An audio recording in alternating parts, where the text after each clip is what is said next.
After a dispute with her elementary school principal over whether or not class pets should be confined to small artificial habitats, 6-year-old Mabel Tanaka is ultimately suspended. Mabel's mother abandons her daughter to live with her grandmother near a glade. Mabel grows a profound appreciation for the natural world as a result of her grandmother's influence. 13 years later, after her parents leave town and her grandmother has died, she continues watching over the glade. Beaverton's mayor, Jerry Generazzo, announces plans to route part of his beltway through the area, claiming the animals have already left. Now 19 and attending college, Mabel campaigns against the project but gains no support. While trying to lure the animals back, Mabel discovers that her biology professor, Dr. Sam, and her colleagues, Nisha and Connor, have secretly developed the Hoppers program, which allows them to inhabit robotic animals. Mabel sees an opportunity to save the glade and jumps into a robotic beaver to escape the lab, despite Sam's warning that tampering with wildlife could have disastrous results. Mistaken for a real beaver, Mabel is brought before Mammal King George, a beaver monarch sheltering the glade's displaced animals in an overcrowded dam. She discovers an artificial tree emitting sound waves audible only to animals that Jerry secretly installed to drive them away. Mabel destroys the device, prompting many animals to return to the glade. She gets ready to reveal her identity as she gets closer to George. Before she can, Jerry destroys part of the glade with explosives and installs additional sound-emitting trees. A meeting of the Animal Council is called by Mabel and George, and monarchs from the insects, amphibians, fish, reptiles, and birds attend. Initially indifferent, the council agrees to intervene after Mabel warns that Jerry will eventually threaten all their habitats. However, her speech inadvertently inspires its members to plan assassinating him. When Mabel tries to change their minds, she accidentally kills the insect queen.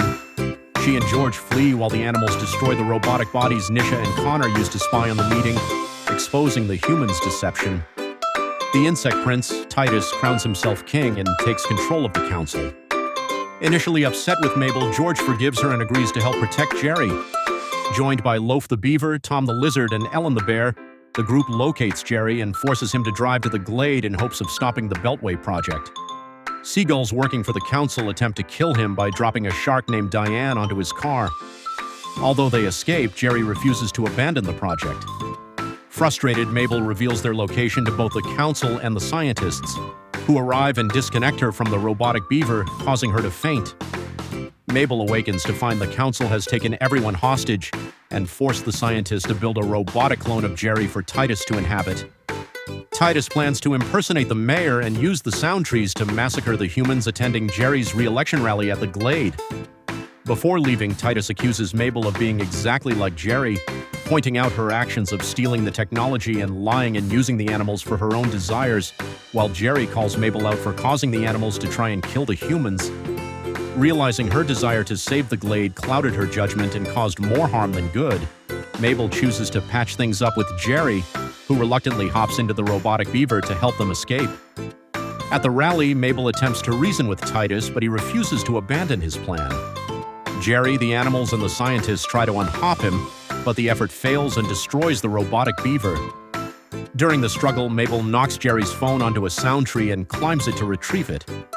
She tears off the latex mask covering Titus's robotic face, preventing him from using facial recognition to unlock Jerry's phone and activate the trees. Enraged, Titus tears down the tree and reveals his intention to have the insects exterminate every other species, horrifying the council. The falling tree destroys the robotic body and sparks a wildfire that spreads toward the city. After Titus is eaten by the amphibian king, the council joins Mabel, George, and the other animals in dismantling the dam, flooding the glade, and extinguishing the fire. Jerry agrees to reroute the Beltway, and the glade becomes a protected wildlife preserve. Mabel graduates from college, and although the Hoppers program is discontinued because of her actions, Sam hires her as an assistant. Mabel and George remain friends, communicating through text-to-speech software.